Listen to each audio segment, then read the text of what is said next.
Greetings, my dear viewer. You're on the channel The Price of Cheating. The channel is for those who appreciate traditional family values and condemn adultery. So be sure to subscribe to the channel. Let's get started. A close friend tipped me off that my wife of 27 years was unfaithful. It was Owen, my longtime buddy, who made the call while I was at work. He told me he had just seen Violet, my wife, walking hand in hand with another man into a shabby hotel on the edge of town. He'd even taken some photos on his phone. Naturally, I didn't believe it at first. It seemed absurd, and I thought there had to be some reasonable explanation for why Violet would be entering a hotel room in the middle of a workday with someone else. My name's Joseph, by the way. I asked Owen to send the photos immediately. Staring at the screen, I was stunned. There was no doubt. It was her. That night, I tried to keep things casual and asked her how her day had gone, if she'd stepped out for lunch. To my shock, she lied smoothly, saying she had eaten lunch at her desk. I pressed her, asking if she was absolutely sure she hadn't gone out. The way she responded threw me off even more. She got defensive, asking angrily if I was accusing her of lying. Her reaction was devoid of guilt, and I felt trapped. The pictures and her denial didn't give me the concrete proof I wanted. So, like many husbands suspecting infidelity, I turned to a private investigator. What I encountered at the PI's office was unexpected. Instead of a stereotypical dim, smoky room with a grizzled ex-cop, I was met by two tech-savvy young professionals in a modern office space. Their expertise and knowledge of digital investigation impressed me, though their services didn't come cheap. But what they lacked in affordability, they made up for in effectiveness.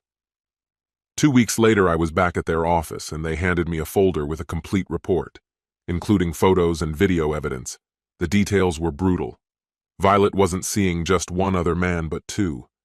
One was a co-worker, a salesman named Julian Taylor, whom she'd been involved with for over a year.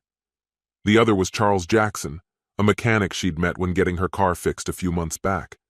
With all the proof in hand, I went straight to a divorce attorney. If this had been a one-off affair, maybe I could have found it in me to forgive her. But learning she'd been seeing other men for over a year made that impossible. The investigator's report included transcripts from her meetings with Julian, suggesting he was far from her first affair. From these conversations, it was clear that Violet was enjoying her double life. She liked the stable, secure life I'd built for us while savoring her time with other men. Violet had a job, but it was my business that gave us a comfortable lifestyle. It funded our sons' and daughters' education at their prestigious universities. Sitting in the attorney's office was eye-opening. I learned that divorce laws didn't much care about who was at fault. They were designed to divide assets equally, often to the husband's detriment. My lawyer was sympathetic but confirmed the harsh reality. Violet would likely walk away with half of everything, and I might even need to sell the business to settle the financial split. And on top of that, I'd be paying alimony for her to continue her life with other men. At least our kids were out of the house by then. As for our home, she'd probably get that too. After leaving the attorney's office, I felt a mix of rage and despair. That evening, I had a meeting scheduled with my accountant, Jerry, to discuss some positive news. My business was about to cross the $10 million valuation mark, thanks to 3 major new accounts. Halfway through his presentation, though, Jerry stopped and gave me a concerned look. "Joseph, I'm giving you incredible news. Your hard work has finally paid off, and you look miserable," he said. I took a deep breath and explained the situation. Violet's betrayal, the lawyer's prediction that she would get half, and the possibility I'd have to dissolve the company to pay her off. Not to mention, I'd be stuck with monthly alimony that would fund her life with her lovers. At least the kids were out of the picture. Then, there was the house. I'd probably lose that too. Jerry sympathized, offering to postpone our meeting until I felt more focused. He packed up and headed back to his office, but later that day, he called me back. "Joseph, can you stop by my office on your way home? I have an idea." I was willing to delay facing Violet, so I drove over. In his office, Jerry shut the door and looked at me seriously. "First, I need to confirm something," he began. "You've always told me that Violet had very little involvement or interest in your business. Is that still true?" I nodded, still not fully understanding where he was heading. So, you're saying she has no clue that the worth of your company is about to skyrocket, he continued. That's correct, I replied.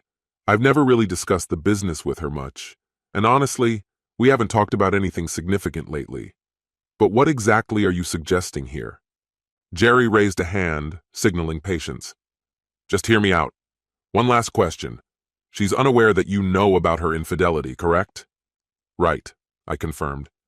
I haven't confronted her or mentioned a word about it. Then your solution is clear. Divorce, he stated plainly.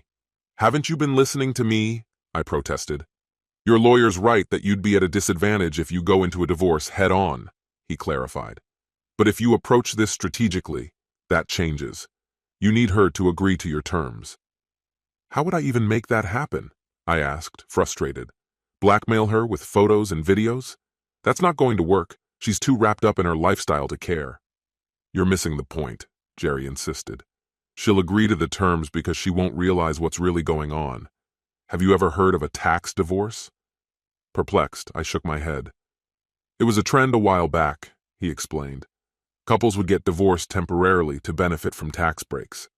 In December, you'd see a rush of these so-called tax divorces among couples where one partner made significantly more money. After the savings were in place, they'd often remarry on an extravagant trip. Most of those loopholes have closed now, he added, but I doubt your wife knows the ins and outs of tax law, and considering what you've told me, it sounds like she's more interested in her freedom and the lifestyle you provide than a legitimate separation. She's even talked about quitting her job just to have more time to fool around, I admitted. That's perfect, Jerry responded, grinning. We'll use her own greed to our advantage. You can tell her your business is about to grow substantially, but there will be considerable tax implications. Mention that you might need to travel more, and she could soon quit her job altogether. That way, he continued, she'll see herself in the best of both worlds, more free time and more money. Present the tax divorce as a mutual benefit, with a remarriage celebration in Hawaii and a financial boost. She'll be all for it. Is this actually legal? I asked, skeptical. Absolutely, Jerry assured. We'll make it official, with fair terms. Your business remains yours, and there's no alimony. I'll get a draft going and have it to you soon. It'll work. Just make sure she doesn't suspect you're aware of the affair. I knew that would be the hardest part, keeping my contempt for Violet hidden. I had nearly lost my composure when she started mentioning she'd have to work late on Tuesday and Thursday nights. The private investigator's report revealed the truth. Tuesday was for the mechanic, Thursday for the salesman. Despite my anger, I managed to keep it together, masking my frustration with subtle sarcasm. A week later, Jerry handed me the finalized documents.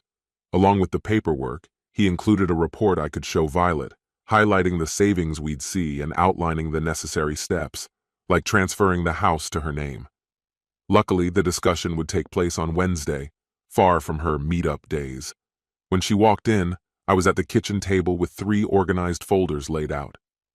Honey, we need to talk, I said, knowing those words would immediately grab her attention. Her face went pale, her eyes darting toward the folders in unease. Is something wrong? She stammered, her voice wavering. Calmly, I opened the first folder. No. This is a good plan, I began, holding Violet's gaze.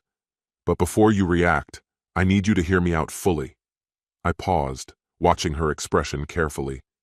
The company's been doing well, as you know, and it's about to get even better. I've managed to provide for us comfortably so far, but most of our profits have had to go right back into the business. Now, though, it's finally paying off. The only hitch? Taxes. I took a deep breath before continuing. I met with my accountant, and he found a way for us to save around $50,000 this year. Violet's eyes widened. 50,000? We're not breaking any laws, right? She sounded both eager and concerned. Not at all. He assured me it's completely legal and actually pretty common, I replied, hoping to ease her mind. But there's a catch. We need to do something unconventional. I pulled out a second folder, letting it sit in front of her. It's called a tax divorce.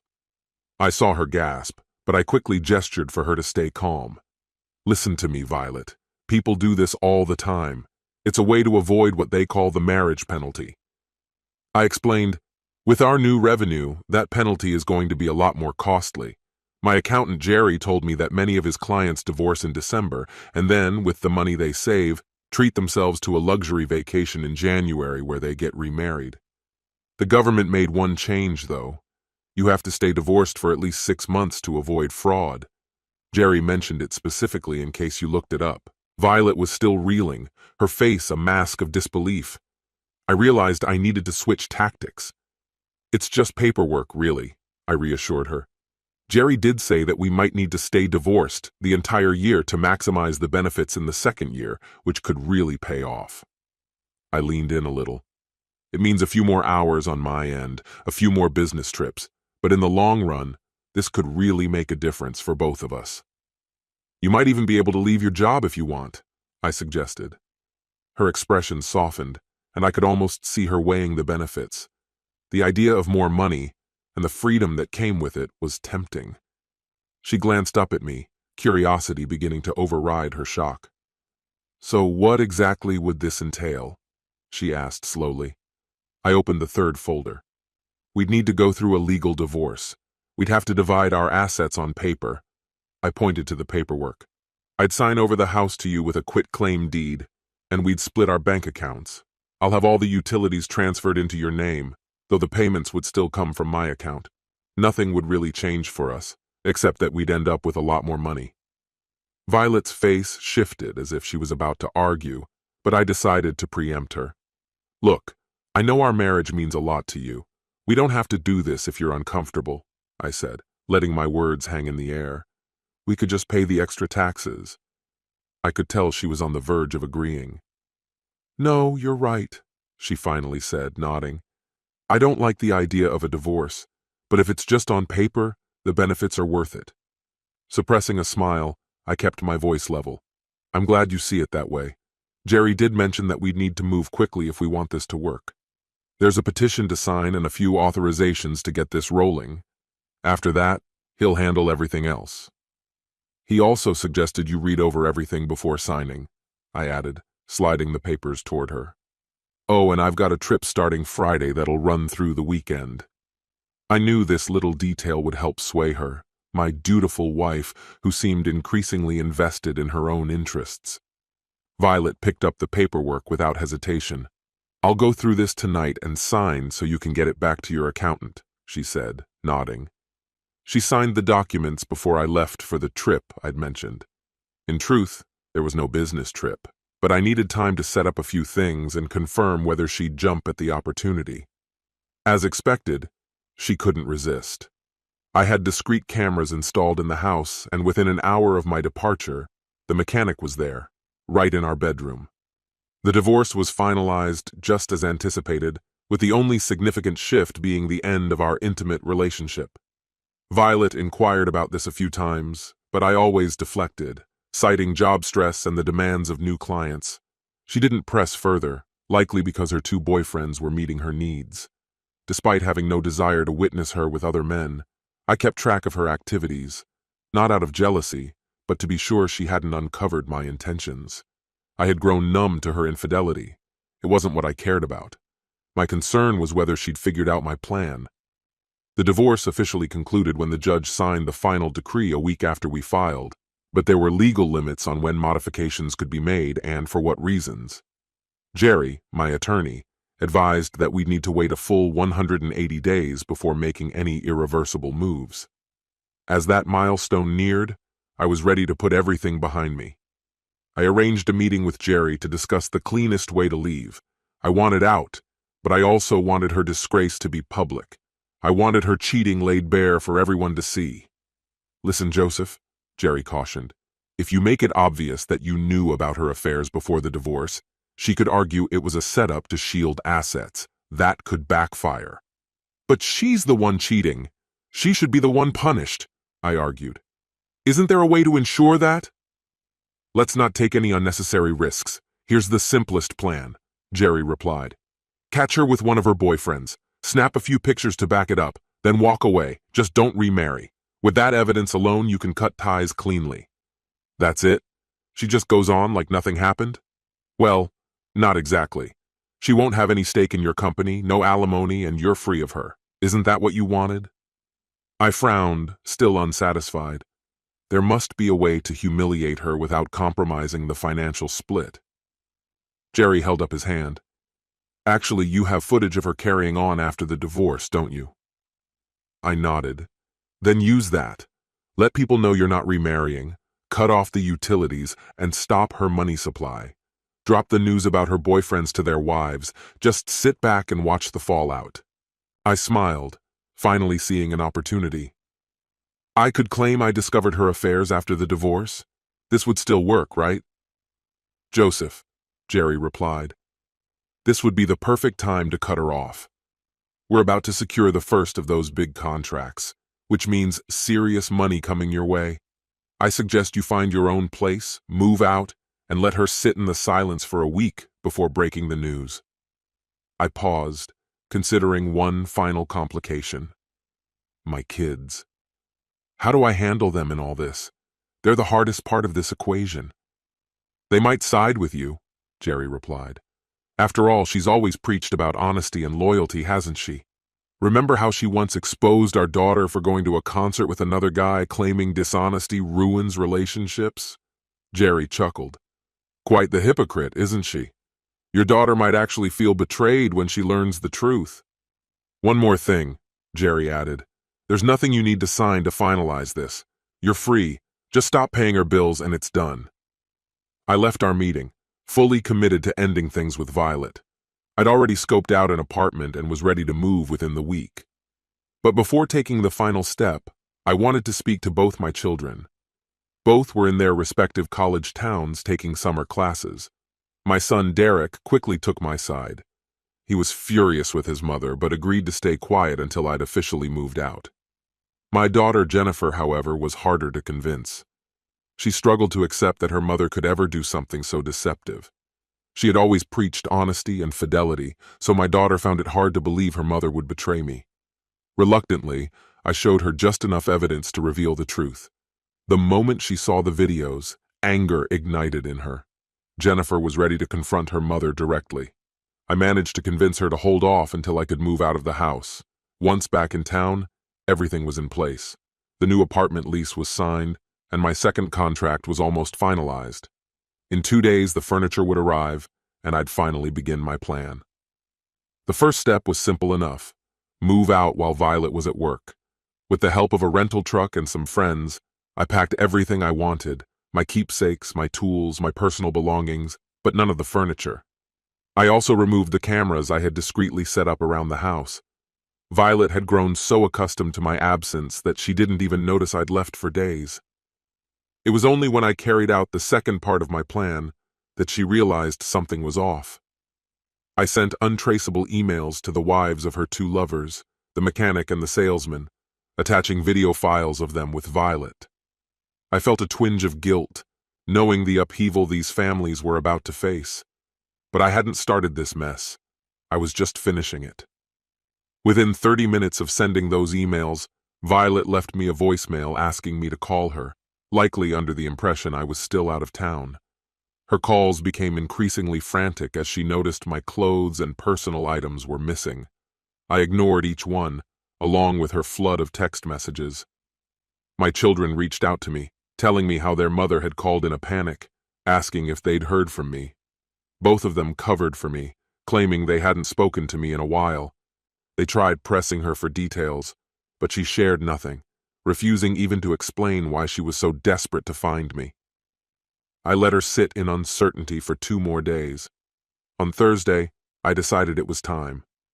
Knowing she'd likely be home alone, shaken by the fallout of her affairs, I knocked on the door of the house that was once ours. Violet opened the door, bewildered. "Joseph, why are you knocking? This is your home. Where have you been? I've been calling you for days." I met her gaze coolly. "No, Violet, this is your house now. You have the title after our divorce. May I come in?" She stammered a bit, then invited me inside. "What's all this nonsense? We need to talk about when we're getting remarried. I'm done with these games and this fake divorce." "Good," I replied, smiling. That's exactly what I want to talk about. Her expression flickered between anger and anxiety. Our divorce isn't a game, Violet. It's very real and legal, and you've certainly been making the most of it. A hint of fear crept into her eyes, but she tried to mask it with indignation. What are you talking about? I told you I'm ready to move past this and renew our vows. I couldn't help but laugh. Oh, so you noticed my things are gone? I said, barely containing my laughter. Well, I moved out, Violet. I couldn't keep sleeping in the bed you've shared with your lovers. She gasped, stunned. I continued. Let's stop pretending. I know about the 2 men you've been with while I was away. Technically, since we're not married anymore, it isn't cheating. But because of your actions, I've reconsidered my decision to renew our vows. I believe it's best for both of us to stay divorced. That's why I've moved out. Her face contorted with shock and fury. No, that's not how this is going to work. We are still married. The divorce was just a sham for tax purposes. I held her gaze unshaken. Violet, it may have started as a sham, but it's legally binding, and I have no intention of reversing it. I'm going to court. We're still married, and that's a fact. You signed those papers right in front of the judge, and this marriage is legally binding. You could try to argue you lied to the court, but that's a crime, and I'm not supporting you confessing to something illegal. Drop it. I see what's going on here. You figured out about Julian and me, so now you've devised this bogus tax divorce plan just to cut me out of your business share. Well, it's not going to work. Oh my God, Violet. Are you telling me you were seeing other men while we were still married? You're damn well aware I was, and I know it was you who sent those anonymous emails to their wives. Hope you're pleased with yourself. You destroyed 2 marriages with your little scheme. Both men are out of their houses now, dealing with brutal divorce proceedings. Both? You mean there were 2? Yes, Violet. You were cheating on me with 2 men. That aside, the divorce stands. Feel free to throw away your savings trying to reverse it, but it's pointless. You may also want to think about how you'll explain your infidelity to our kids. They're incredibly disappointed. You told them, didn't you? How could you do that? What are you so angry about? I needed to explain why we wouldn't be getting back together. Stop the games. We're married, and that's not changing. Whatever happened with Julian and Tim meant nothing. I'm in love with you. I know I made some mistakes, but I'm ready to be the best wife I can be. That's great, Violet. I'm glad you recognize your mistakes. The next man you marry will benefit from that wisdom. I haven't told your parents yet, by the way. I'll leave that to you unless you'd prefer I do it. My mom was shocked, honestly. She couldn't believe you'd go behind my back. I had to show her some milder video clips just to convince her. She wanted me to tell you you're not welcome at Thanksgiving or Christmas or any family event, and if she ever sees you again, she mentioned she might slap you. Violet went on about me throwing away our marriage, begging for another chance. I left her in the house, sobbing and swearing at me. She even tried to overturn the divorce decree. When that failed, she filed to change the divorce terms. Watching her in court was ridiculous. She openly told the judge I knew she'd been with 2 men for over a year, accusing me of orchestrating the divorce just to avoid sharing my assets. She must have forgotten her parents and our kids were sitting right there in the courtroom when she said all that. After ruling against her, the judge gave her a lecture on infidelity and owning up to her own mistakes. When her parents confronted her, she claimed I was leaving her for another woman to avoid splitting my business with her. That didn't go over well. Her mother ended up slapping her in frustration. Violet turned to Jennifer and Derek for support, but they both turned away, cutting her off. None of them wanted anything to do with her after that hearing. This concludes the story. If you like it, then put your powerful like and subscribe to the channel.